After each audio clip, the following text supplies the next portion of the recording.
You know the classic party composition, a fighter, a cleric, a wizard and a rogue.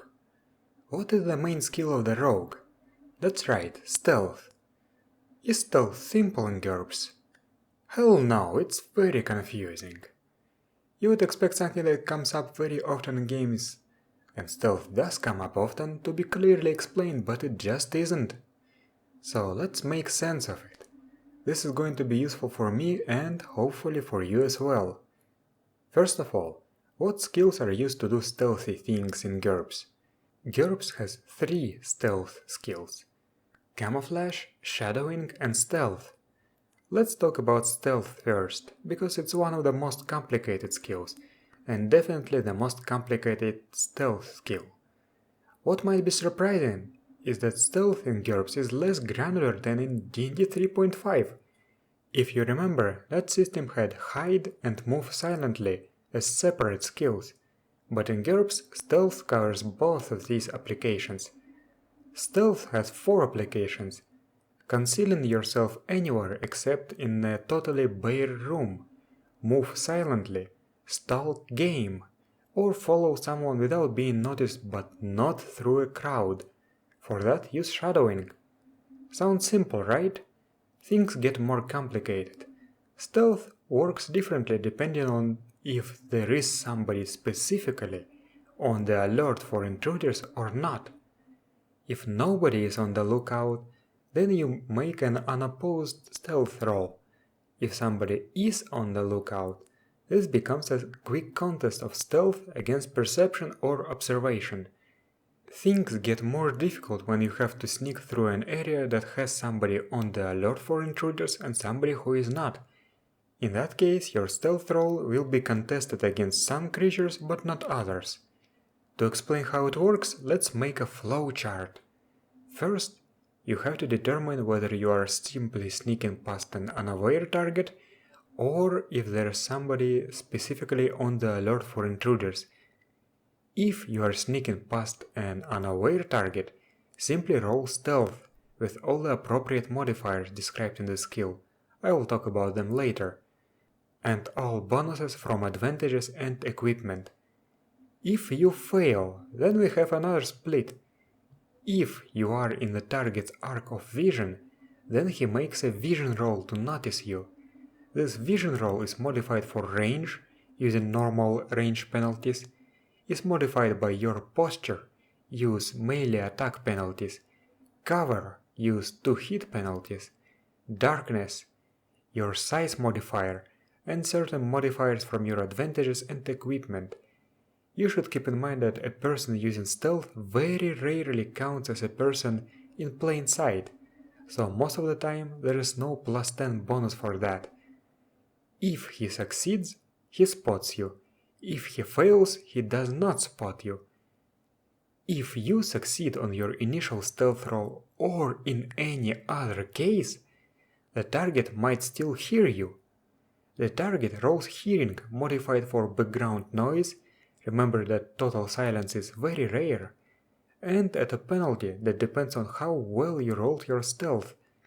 I will show you a fragment of the loudness levels table from page 21 of GURPS Powers Enhanced Senses. This table says that a failed stealth roll produces a sound that can be heard with an unmodified hearing roll on a distance of 1 yard. So if you failed your stealth check while you are 4 yards away, the target can hear you with a hearing -2 roll. A critical failure on stealth gives a base hearing distance of 8 yards. A successful stealth roll has a base hearing range of 9 inches. This means that if you succeeded on a stealth roll while 1 yard away from the target can roll hearing -2 to hear you. A critical success on a stealth roll gives a base hearing distance of 1 inch. This means that if you critically succeed on a stealth roll while 1 yard away from the target can roll hearing -5 to hear you. It is easier to just determine the penalty for a failed stealth check, then add an additional -2 if you actually succeeded, or -5 if you succeeded critically. Then, if the target failed to detect you, he is unaware of your presence. If he succeeded, then he might be aware of you, but depending on the distance, it might be too late. That's too many rolls, isn't it? Especially if you include smell. You can simplify this process by making the target only roll against their best sense for that specific case. Or, if the target is unaware, you can simply treat a successful stealth roll as successfully sneaking up to the target within 1 yard. This is absolutely okay, and if I am correct, this is actually how it is supposed to work. All the complications that I have talked about earlier arise from the loudness levels table. It's all up to you. You have to choose the resolution mechanic that suits your game. But what if the target is on the lookout for the intruders? Then you have to roll a quick contest of stealth versus the target's perception. The same modifiers apply, and depending on your relative position, the target might be using vision, hearing, or both. You may either roll them separately, or just, like I said before, use the best sense for that situation. If you lose in this quick contest, you get spotted. But you might ask, if this is resolved as a quick contest, how does hearing work then? You must know the base hearing distance, but there's no such thing as failure or success in a quick contest, so you cannot determine your base hearing distance from it. Fortunately, Chrome has a post on the forums that states that in this case, your base hearing distance is equal to your move. I will link this post in the description. I hope that this is clearer to you now, and I really hope that I did not make any mistakes.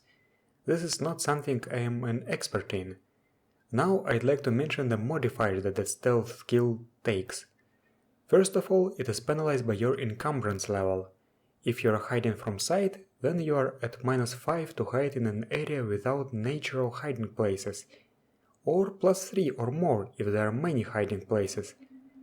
You are at -5 when trying to fool those with discriminatory smell. Also, if you are trying to move silently faster than at move 1, then you are at -5 to stealth. Again, Chrome suggests replacing the last penalty with a penalty equal to your move. There are some additional modifiers that depend on the surroundings, gear, advantages, disadvantages, and many other factors, but the ones I listed are the most generic ones. One question that might arise is how often do you have to roll stealth? Do you have to roll every second while you're hiding? I recall seeing Chrome say on the forums that you only have to roll again if the conditions change for the worse for you, but I cannot find that post for the life of me. I would also like to link some reading material for you. First, an unofficial GURPS FAQ post about stealth, where Chrome explains some things about stealth. Second, another forum post that presents a house rule that expands the stealth mechanics, making them both more intuitive and granular, all while staying within the existing rules framework. Definitely check this one out, it seems to be very good. Third, I'd like to give a shout out to a GURPS blog called GURPS Shooting Things for Fun and Profit. The author of this blog has 2 posts that describe everything related to stealth and camouflage in great detail.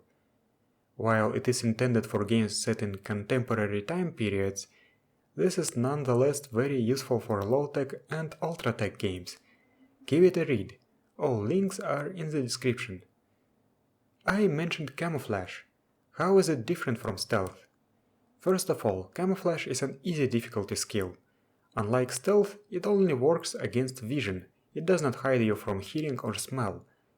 It can be used to camouflage your position, or at least break up your outline to give a -1 to hit you with ranged attacks. Unlike stealth, camouflage can work on others. You can use it to camouflage another person, a vehicle, a camp, or a trap. Unlike stealth, camouflage always is opposed by vision in a quick contest. It does not replace stealth, but it can complement it. For example, if you fail a stealth roll while camouflaged and get heard, the target must still see through your camouflage to find you. The aforementioned stealth guide that I linked in the description also talks about camouflage in great detail. Finally, there is shadowing, another skill for stealthy characters. This skill is more limited, it lets you follow another character through a crowd unnoticed. Roll a quick contest of shadowing versus the subject's vision every 10 minutes. If you lose, you lost the subject. If you lose by 5 or more, you were seen. Once the subject is aware of you shadowing him, roll a quick contest every 5 minutes. Your shadowing skill versus his shadowing or stealth skill. If he wins, he eludes you. If he loses by more than 5, he thinks he eluded you. If you critically fail, you lose him and follow the wrong person. And that's basically it. As you can see, this skill is only useful in urban environments. And that's it for this video. Please, if you found any mistakes, point them out in the comments. As always, thank you for watching and I'll see you next time.